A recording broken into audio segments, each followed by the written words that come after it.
Assalamualaikum warahmatullahi wabarakatuh. Selamat siang semuanya. Yang saya hormati Bapak Dr. Usep Saripudin serta Ibu Retno Yuni Nursulwati dan teman-teman yang berbahagia. Kami dari kelompok 12 izin mempresentasikan PBL kajian komprehensif atas implementasi PSAK nomor 2 dan 23 di PTL Nusa Tbk pada tahun 2018 sampai 2022. Sebelum saya memulai presentasi, izinkan saya memperkenalkan rekan-rekan saya terlebih dahulu. Pertama ada Mika Valentino dengan NPM ujung 110, lalu ada Lusmelia Rianti dengan NPM ujung 114, Faras Salwa An-Najah dengan NPM ujung 1024, lalu Manuel Basauli dengan NPM ujung 134, dan Dewa Komamisa Suhardika dengan NPM ujung 116. Selanjutnya ada profil perusahaan. PTL Nusa Tbk adalah suatu perusahaan publik yang bergerak di bidang jasa energi dan teknologi informasi. Didirikan pada tahun 1969. Perusahaan ini merupakan anak perusahaan dari PT Pertamina Persero yang merupakan perusahaan minyak dan gas bumi terbesar di Indonesia. El Nusa fokus pada bisnis jasa pengeboran minyak, pengeboran gas, produksi minyak, dan pemrosesan gas alam, serta jasa layanan teknologi informasi untuk industri energi. Perusahaan ini memiliki keahlian dalam layanan yang berhubungan dengan eksplorasi dan produksi minyak dan gas, pengembangan lapangan migas, konsultasi, teknologi informasi, dan integrasi sistem. Selanjutnya ada visi dan misi. Visi, perusahaan jasa energi terkemuka yang memberikan solusi total. Misi, meningkatkan kelangsungan bisnis yang berkelanjutan dan menguntungkan dalam industri energi dalam negeri dan internasional untuk memenuhi harapan pemegang saham.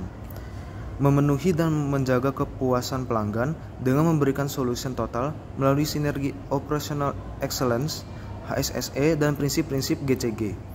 Meningkatkan kesejahteraan dan kesempatan untuk berkembang bagi karyawan, serta membangun hubungan yang harmonis dan saling menguntungkan dengan pemerintah, mitra, dan masyarakat. Selanjutnya akan dilanjutkan dengan rekan saya. Berikutnya mengenai overview kinerja perusahaan PTL Nusa Tbk. Seperti yang dapat terlihat pada layar, dari grafik tersebut dapat disimpulkan bahwa PTL Nusa Tbk mengalami fluktuasi pendapatan dari tahun 2018 hingga 2022 dengan penurunan pada tahun 2020 dan lonjakan yang signifikan pada tahun 2022.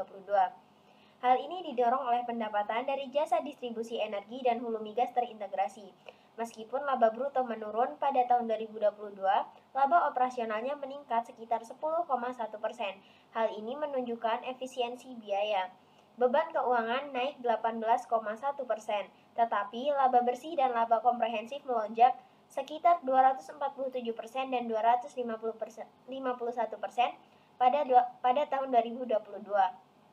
Kinerja positif ini dipengaruhi oleh faktor seperti harga minyak dunia, aktivitas migas di Indonesia, dan efisiensi biaya.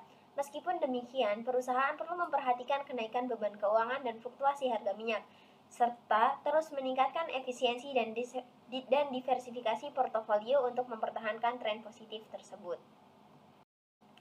Berikutnya mengenai laba rugi perusahaan PTL Nusa Tbk. Yakni laba rugi tahun berjalan PTL Nusa Tbk meningkat sebesar 247% dari 108 miliar pada tahun 2021 menjadi 378 miliar pada tahun 2022.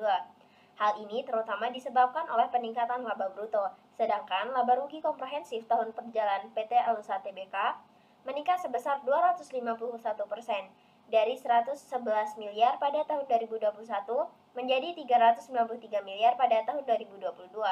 Peningkatan ini disebabkan oleh peningkatan laba tahun berjalan dan peningkatan penghasilan komprehensif. Kemudian berikutnya mengenai peningkatan aset, seperti yang dapat terlihat pada grafik di layar, PTL Nusa Tbk mencatat peningkatan aset yang signifikan dari tahun 2018 hingga 2022, terutama pada tahun 2021 dan 2022. Hal ini didorong oleh arus kas masuk yang meningkat. Peningkatan ini terutama berasal dari aset lancar. Hal ini menunjukkan bahwa PTL Nusa Tbk berhasil dalam meningkatkan efisiensi operasional dan investasi. Meskipun terjadi kenaikan liabilitas pada tahun 2022, khususnya liabilitas jangka panjang dan liabilitas jangka pendek. PTL Nusa Tbk perlu memantau manajemen liabilitas agar tidak menghambat kinerja keuangan. Meskipun demikian, ekuitas meningkat sejalan dengan laba yang dihasilkan. Hal ini mencerminkan kemampuan perusahaan untuk membiayai operasional secara mandiri. Modal kerja neto mengalami penurunan pada tahun 2022. Hal ini juga memerlukan perhatian manajemen untuk menjaga ketersediaan dana operasional. Dalam menjaga tren positif, perusahaan perlu terus meningkatkan efisiensi aset, mengelola liabilitas dengan bijak, dan memperhatikan modal kerja neto. Berikutnya mengenai jumlah liabilitas. Meskipun PT Nusa Tbk telah berhasil meningkatkan jumlah aset, namun terdapat kenaikan yang signifikan pada jumlah liabilitas pada tahun 2022. Jumlah liabilitas meningkat sebesar 36,5% dibandingkan dengan tahun sebelumnya, mencapai angka 4,718 triliun. Peningkatan tersebut disebabkan oleh peningkatan liabilitas jangka panjang yang signifikan sebesar 32,5%. dan juga peningkatan yang signifikan pada liabilitas jangka pendek sebesar 37,8%. Hal ini menunjukkan bahwa PT Nusa Tbk masih perlu memperhatikan pengelolaan liabilitas jangka pendek maupun liabilitas jangka panjangnya, agar dapat meningkatkan kinerja keuangan perusahaan secara keseluruhan. Selanjutnya yaitu mengenai analisis rasio keuangan. Kami menggunakan 4 analisis rasio. Yang pertama yaitu rasio likuiditas. Rasio likuiditas merupakan rasio yang mewakili kemampuan perusahaan untuk memenuhi kewajiban jangka pendeknya. Adapun rasio likuiditas juga memiliki kemampuan untuk menunjukkan dan mengukur kemampuan perusahaan dalam memenuhi kewajiban yang jatuh tempo, baik kewajibannya kepada pihak luar perusahaan maupun di dalam perusahaan. Dapat dilihat pada PowerPoint, nilai rasio likuiditas PT Nusa Tbk selama 5 periode yaitu tahun 2018 sampai tahun 2022. Kami menggunakan 3 rasio likuiditas yaitu current ratio, quick ratio, dan cash ratio. Nilai dari masing-masing rasio likuiditas dapat dilihat pada PowerPoint. Dari nilai-nilai tersebut, kami menyimpulkan bahwa likuiditas PT Nusa Tbk selama tahun 2018 sampai tahun 2022 menunjukkan fluktuasi yang signifikan dalam current ratio, quick ratio, dan cash ratio. Meskipun mencapai puncak pada tahun 2021, terjadi penurunan yang tajam pada tahun 2022, mengindikasikan potensi tantangan finansial baru. Performa likuiditas perusahaan yang tampak kuat namun rentan terhadap perubahan kondisi ekonomi dan industri. Yang selanjutnya atau yang kedua yaitu rasio solvabilitas atau leverage merupakan rasio yang digunakan untuk mengukur seberapa besar beban hutang yang harus ditanggung perusahaan dalam rangka pemenuhan aset. Dapat dilihat pada PowerPoint nilai rasio solvabilitas PT Nusa Tbk selama 5 periode yaitu tahun 2018 sampai tahun 2022. Kami menggunakan 2 rasio likuiditas yaitu debt to equity ratio dan debt to asset ratio. Nilai dari 2 rasio tersebut dapat dilihat pada PowerPoint. Dari nilai tersebut, kami menyimpulkan bahwa rasio solvabilitas PT Nusa Tbk menunjukkan fluktuasi yang signifikan dalam struktur modal perusahaan selama 5 tahun terakhir. Meskipun nilai debt to asset ratio atau DAR dan debt to equity ratio atau DER rata-rata dalam kisaran yang wajar, peningkatan yang signifikan pada tahun 2022 menciptakan potensi risiko solvabilitas yang perlu diperhatikan. Faktor-faktor eksternal seperti kondisi ekonomi global dan fluktuasi harga minyak dunia dapat mempengaruhi kebijakan pendanaan dan keputusan manajemen keuangan. Yang ketiga yaitu rasio profitabilitas merupakan rasio yang digunakan untuk mengukur kemampuan perusahaan dalam memperoleh laba atas aktivitas normal bisnisnya. Dapat dilihat pada PowerPoint nilai rasio profitabilitas PT Nusa selama 5 periode yaitu tahun 2018 sampai tahun 2022. Kami menggunakan 4 rasio profitabilitas yaitu GPM, NPM, ROA, dan ROE. Nilai-nilai dari masing-masing nilai rasio profitabilitas dapat dilihat pada PowerPoint. Dari nilai tersebut, kami menyimpulkan bahwa rasio profitabilitas PT Nusa Tbk menunjukkan fluktuasi yang cukup signifikan selama 5 tahun terakhir. Meskipun nilai gross profit margin atau GPM dan net profit margin atau NPM mencapai puncak tertinggi pada tahun 2018, fluktuasi harga minyak dunia dan dampak pandemi COVID-19 membawa tantangan pada kinerja keuangan perusahaan terutama pada tahun 2020 dan tahun 2021. Meskipun terjadi sedikit pemulihan pada tahun 2022, rata-rata NPM selama 5 tahun tetap berada di bawah standar umum. Demikian pula pada nilai return on asset atau ROA dan return on equity atau ROE mengalami fluktuasi. Dengan tahun 2022 mencerminkan kemungkinan upaya pemulihan dan restrukturisasi internal perusahaan. Faktor eksternal seperti harga minyak dunia dan pandemi menjadi poin kunci dalam memahami dinamika fluktuasi ini, sehingga perusahaan perlu menjaga kewaspadaan dan responsibilitas finansial yang kuat untuk mengatasi potensi risiko dan memaksimalkan nilai pemegang saham dalam lingkungan ekonomi yang dinamis. Yang terakhir yaitu rasio aktivitas. Rasio aktivitas merupakan rasio yang menggambarkan sejauh mana suatu perusahaan dapat menggunakan sumber daya yang dimiliki secara optimal guna menunjang aktivitas perusahaan. Dapat dilihat pada PowerPoint, nilai rasio aktivitas PT Nusa selama 5 periode, yaitu tahun 2018 sampai tahun 2022. Kami menggunakan 3 rasio aktivitas, yaitu TATO, FAFO, dan RTO. Nilai-nilai dari masing-masing rasio dapat dilihat pada PowerPoint, dan dari nilai tersebut kami menyimpulkan bahwa rasio aktivitas PT El Nusa Tbk dengan fokus pada Total Asset Turnover atau TATO, Fixed Asset Turnover atau FATO, dan Revenue Turnover atau RTO menggambarkan fluktuasi yang signifikan selama 5 tahun terakhir. TATO menunjukkan peningkatan dan penurunan dengan pemulihan pada tahun 2022, mencerminkan upaya perusahaan dalam meningkatkan efisiensi penggunaan aset. FATO mengalami penurunan pada tahun 2020, mungkin dipengaruhi oleh dampak pandemi, tetapi tahun 2022 mencatat pertumbuhan substansial menunjukkan pemulihan ekonomi global. RTO juga mengalami fluktuasi dengan penurunan pada tahun 2020 yang mencerminkan dampak pandemi dan pertumbuhan signifikan pada tahun 2022, menandakan upaya perusahaan dalam pemulihan efisiensi penggunaan aset untuk meningkatkan pendapatan. Jadi dapat disimpulkan bahwa PT Nusa itu perlu terus memantau faktor-faktor dari eksternal dan beradaptasi untuk memastikan efisiensi penggunaan aset dan pertumbuhan yang berkelanjutan. Baik, saat ini kita masuk ke dalam pembahasan analisis penerapan PSAK nomor 2, laporan arus kas. Seperti yang kita ketahui, PSAK nomor 2 merupakan suatu standar akuntansi keuangan yang mengatur mengenai pelaporan arus kas. Standar ini memberikan panduan tentang cara perusahaan harus melaporkan aliran kas masuk dan keluar selama suatu periode. Pernyataan ini bertujuan memberikan kerangka kerja atau panduan yang bermanfaat bagi pengguna laporan keuangan untuk mengevaluasi kemampuan suatu entitas dalam menghasilkan kas dan setara kas, serta menilai kebutuhan entitas untuk menggunakan arus kas tersebut. Dan sebagai ruang lingkupnya, PSAK ini mewajibkan entitas dalam menyusun laporan arus kas yang tentunya harus sesuai dengan pedoman yang berlaku. Lalu juga menekankan pentingnya laporan arus kas bagi pengguna laporan keuangan. Beralih ke substansi dari PSAK nomor 2, penyajian dari PSAK nomor 2 ini mencakup bagaimana perusahaan menyajikan laporan arus kas mereka pada laporan keuangan yang telah mereka publikasi. Di sini kami melihat bahwa PT El Nusa Tbk telah dengan baik menyajikan laporan arus kas mereka secara integral atau tidak terpisahkan dengan mengklasifikasikan sesuai dengan ketentuan yang berlaku yang akan kita bahas lebih lanjut pada slide-slide berikutnya. Pengakuan dan pengukuran dari PSAK nomor 2 sendiri mencakup bagaimana cara perusahaan mengakui dan mengukur setiap nilai dari apa yang disajikan dalam laporan arus kas mereka. Dalam hal ini, kami melihat bahwa PT El Nusa Tbk telah mengakui dan mengukur setiap nilai-nilai tersebut yang dapat kita perhatikan pada catatan atas laporan keuangan yang berkaitan. Sebagai contoh, jika kita memperhatikan laporan arus kas milik PT El Nusa Tbk, terdapat bagian notes pada beberapa nilai dari masing-masing akun yang menunjukkan catatan yang berkaitan. Lalu terkait dengan pengungkapan, hal ini mencakup bagaimana sebuah entitas dalam mengungkapkan kebijakan akuntansi terkait arus kas, metode pengukuran yang digunakan, serta informasi terkait aktivitas operasional, investasi, dan pendanaan.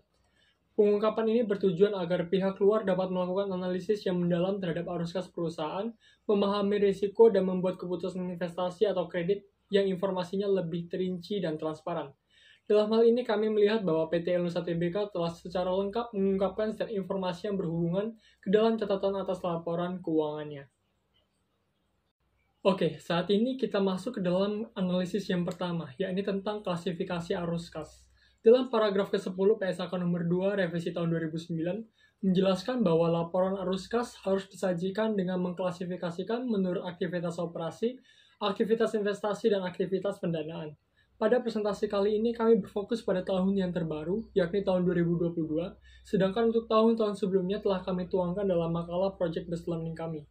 Seperti yang ditampilkan ke dalam slide, setelah kami melakukan pemeriksaan terhadap model dari laporan arus kas milik PT El Nusa Tbk, baik dari tahun 2018 hingga 2022, laporan arus kas milik PT El Nusa telah terklasifikasi ke dalam 3 aktivitas yang sesuai, yakni aktivitas operasi, investasi, dan pendanaan.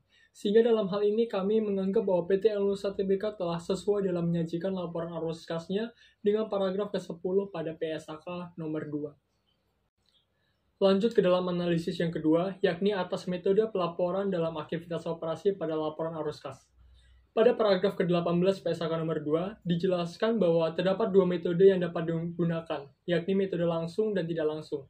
Di mana dalam metode langsung, kelompok utama dalam penerimaan kas bruto dan pengeluaran kas bruto diungkapkan.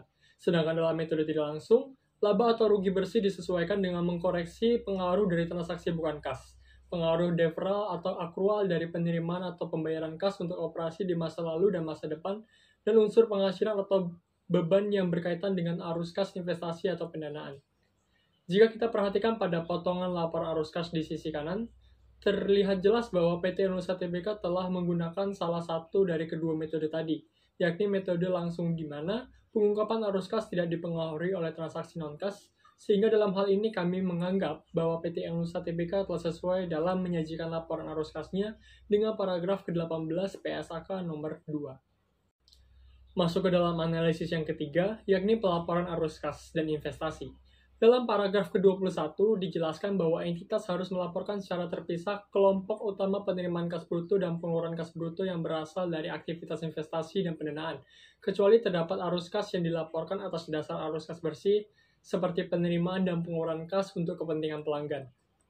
Seperti yang ditampilkan pada slide, PT Nusa telah memisahkan kedua aktivitas penerimaan dan pengeluaran arus kasnya ke dalam dua klasifikasi yang sesuai, yakni arus kas berdasarkan investasi dan pendanaan. Lanjut pada analisis yang terakhir pada PSAK nomor 2, yakni terkait pengungkapan pajak penghasilan pada laporan arus kas. Dalam paragraf ke-33, dijelaskan bahwa arus kas yang berkaitan dengan pajak penghasilan harus diungkapkan secara terpisah dan diklasifikasi sebagai arus kas dari aktivitas operasi, kecuali jika secara spesifik dapat diidentifikasi sebagai aktivitas pendanaan dan investasi. Setelah kami melakukan pemeriksaan terhadap arus kas dari aktivitas operasi milik PT Nusa, baik dari tahun 2018 hingga 2022, PT Nusa Tbk telah menyatakan informasi terkait pajak penghasilannya seperti pada kotak hijau di samping, sehingga dalam hal ini kami menganggap bahwa PT Nusa Tbk telah sesuai dalam menyajikan laporan arus kasnya dengan paragraf ke-33 pada PSAK nomor 2. Secara keseluruhan, kami menganggap bahwa laporan arus kas milik PT Nusa Tbk telah sesuai dengan apa yang diatur dalam PSAK nomor 2. Beralih ke pembahasan pengaruh penerapan PSAK nomor 2 pada perusahaan. Di sini kami dapat menilai bahwa penerapan dari PSAK nomor 2 ini memberikan dampak berupa poin-poin di samping, yakni yang pertama, peningkatan transparansi dalam pelaporan arus kas, yang berarti dengan menyajikan informasi secara terinci tentang arus kas dari aktivitas operasional, investasi, dan pendanaan, PT Nusa Tbk memberikan pemangku kepentingan seperti investor dan kreditur gambaran yang lebih jelas tentang sumber dan penggunaan kas. Lalu yang kedua adalah dalam hal keputusan strategis yang lebih baik, yang berarti informasi yang akurat dan terperinci dari laporan arus kas memberikan manajemen PT Nusa dasar yang kuat untuk membuat keputusan strategis yang lebih baik.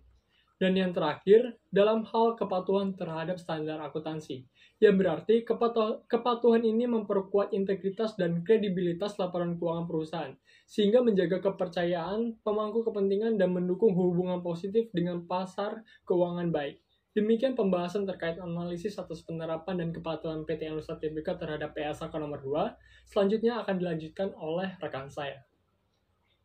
Oke, selanjutnya adalah analisis penerapan PSAK nomor 2 pada perusahaan PT Nusa, yaitu tentang pendapatan. Sebelum memasuki tujuan dan lingkup, saya akan menjelaskan sedikit apa itu PSAK nomor 23. PSAK nomor 23 adalah standar akuntansi keuangan yang mengatur tentang pengakuan dan pengukuran pendapatan. Standar ini menjelaskan tentang kriteria pengakuan, pendapatan, metode pengukuran pendapatan, serta pengungkapan informasi terkait pendapatan. PSAK nomor 23 mengharuskan perusahaan untuk mengakui pendapatan ketika entitas telah memindahkan risiko dan manfaat kepemilikan barang atau jasa yang dipertukarkan. Jumlah pendapatan dapat diukur dengan andal. Kemungkinan besar entitas akan menerima manfaat ekonomi terkait pendapatan tersebut. PSAK nomor 23 juga mengatur tentang metode pengukuran pendapatan, yaitu dengan menggunakan nilai wajar kas atau setara kas yang diterima atau yang dapat diterima. PSAK nomor 23 juga memberikan panduan mengenai pengungkapan informasi terkait pendapatan, termasuk jenis dan sifat pendapatan, jumlah pendapatan yang diakui untuk setiap periode pelaporan, informasi yang diperlukan untuk memahami sifat dan jumlah transaksi dan peristiwa yang mempengaruhi pendapatan. Dengan mematuhi PSAK nomor 23, perusahaan dapat memastikan bahwa pengakuan dan pengukuran pendapatan yang disajikan akurat, relevan, dan dapat dipercaya bagi para pengguna laporan keuangan. Selanjutnya adalah tujuan PSAK nomor 23. Tujuan pernyataan ini adalah untuk menyajikan informasi yang relevan bagi para pengguna laporan keuangan tentang arus masuk dan keluar kas entitas selama periode pelaporan. Informasi ini dapat digunakan untuk mengevaluasi kemampuan entitas dalam menghasilkan kas dan setara kas, serta menilai kebutuhan entitas untuk menggunakan arus kas tersebut. Dan selanjutnya adalah ruang lingkup PSAK nomor 23 adalah untuk mengatur pengakuan dan pengukuran pendapatan entitas. Standar ini berlaku untuk semua entitas yang menyajikan laporan keuangan, termasuk entitas yang tidak memiliki kewajiban untuk menyajikan laporan arus kas. Oke, selanjutnya adalah klasifikasi pendapatan. Klasifikasi pendapatan dibagi menjadi 3, yaitu penjualan barang, pendapatan jasa, dan bunga royalti dividen. Yang pertama adalah penjualan barang. Dalam paragraf ke-13 PSAK nomor 23, jelaskan mengenai syarat kondisi pengakuan pendapatan barang, yaitu entitas telah memindahkan sifat risiko dan manfaat kepemilikan barang secara signifikan kepada pembeli. Entitas tidak lagi melanjutkan pengelolaan yang biasanya terkait dengan pemilikan atas barang ataupun melakukan pengendalian efektif atas barang yang dijual. Jumlah pendapatan tersebut dapat diukur dengan andal. Kemungkinan besar, manfaat ekonomi yang terkait dengan transaksi tersebut akan mengalir kepada entitas tersebut, dan biaya yang terjadi atau akan terjadi sehubungan transaksi penjualan tersebut dapat diukur dengan andal. Hasil analisis kami menyimpulkan bahwa PT Nusa telah mematuhi ketentuan yang tercantum dalam paragraf ke-13 PSAK nomor 23 revisi tahun 2009 yang mengharuskan penjualan barang melalui catatan atas laporan keuangan konsolidasian. Laporan tersebut melaporkan secara detail penjualan yang terjadi selama periode tertentu. Yang kedua, pendapatan jasa. Dalam paragraf ke-19 PSAK nomor 23 dijelaskan mengenai hasil transaksi dapat diestimasi dengan andal jika seluruh kondisi berikut ini dipenuhi. Jumlah pendapatan dapat diukur dengan andal, kemungkinan besar manfaat ekonomi sehubungan dengan transaksi tersebut dapat diperoleh entitas, tingkat penyelesaian dari suatu transaksi pada tanggal neraca dapat diukur dengan andal, dan biaya yang timbul untuk transaksi dan biaya menyelesaikan transaksi tersebut dapat diukur dengan andal.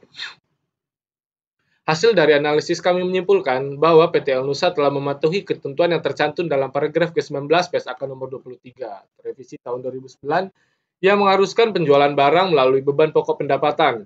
Laporan tersebut melaporkan secara detail penjualan jasa dan lain-lain yang terjadi selama periode tertentu.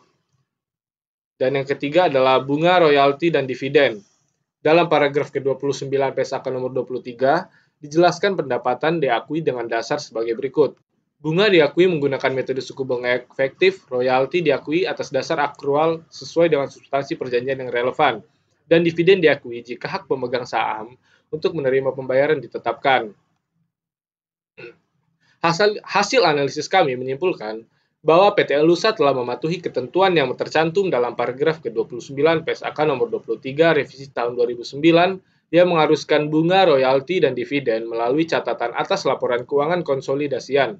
Laporan tersebut melaporkan secara detail yang terjadi selama periode tertentu. Selanjutnya, pengukuran pendapatan. Pada laporan keuangan tahun 2023, PT Nusa Tbk menyajikan pendapatan sebesar 10,7 triliun rupiah. Pendapatan ini berasal dari berbagai macam sumber, termasuk pendapatan jasa hulu, pendapatan jasa hilir, dan pendapatan jasa penunjang. Selanjutnya ada analisis pengungkapan.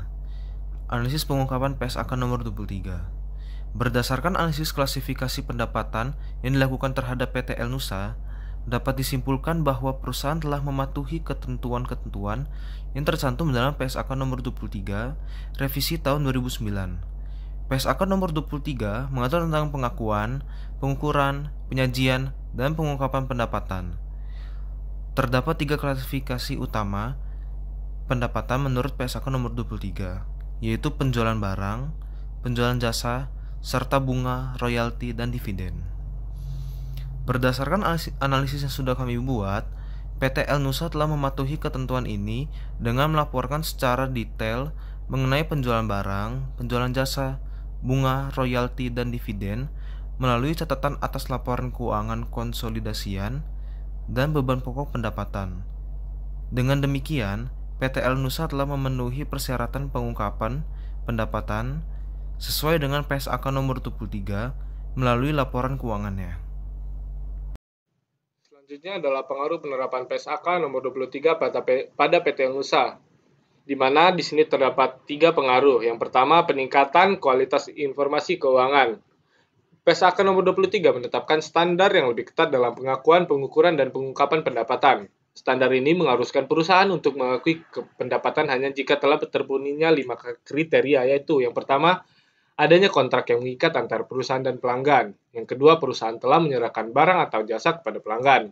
Yang ketiga, hak atas manfaat ekonomi yang terkait dengan barang atau jasa tersebut telah berpindah kepada pelanggan. Yang keempat, jumlah pendapatan dapat diukur secara andal. Dan yang kelima, kemungkinan bahwa manfaat ekonomi terkait dengan transaksi tersebut akan mengalir ke perusahaan. Standar yang lebih ketat ini dapat meningkatkan kualitas informasi keuangan yang disajikan oleh PTL Nusa terbuka, sehingga dapat memberikan gambaran yang lebih akurat tentang kinerja keuangan perusahaan. Yang kedua, peningkatan transparansi. PSAK nomor 23 mengharuskan perusahaan untuk mengungkapkan informasi yang lebih rinci terkait pendapatan. Informasi ini dapat mencakup rincian pendapatan menurut jenis segmen dan wilayah geografis. Selanjutnya, pajak penghasilan yang terkait dengan pendapatan. Dan yang terakhir, informasi terkait pendapatan kontrak jangka panjang, seperti jangka waktu kontrak, nilai kontrak, dan kemajuan pekerjaan yang telah dilakukan.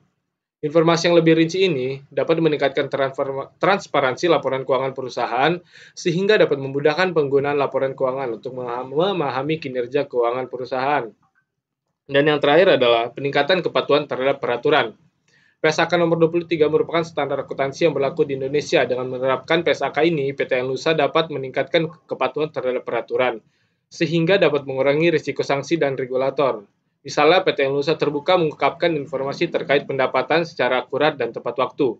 Informasi ini dapat membantu regulator untuk memantau kinerja keuangan perusahaan dan memastikan bahwa perusahaan telah mematuhi peraturan yang berlaku. Selanjutnya adalah simpulan. PTL Nusa terbuka mencatat peningkatan pendapatan dan laba bersih pada tahun 2022, meskipun laba rugi komprehensif menurun karena beban keuangan yang meningkat. Pertumbuhan aset dan liabilitas menunjukkan perlunya manajemen liabilitas yang cermat. Fakta strategi perusahaan adalah efisiensi aset dan properti investasi. Rasio keuangan menunjukkan kesehatan finansial yang baik. Dengan likuiditas dan struktur modal yang solid, perusahaan memiliki fondasi keuangan yang kuat dan kesesuaian PSAK dalam pencatatan laporan keuangan dianggap baik. Sekian materi yang dapat kami sampaikan. Kami mohon maaf apabila ada kesalahan. Saya akhiri. Wassalamualaikum warahmatullahi wabarakatuh.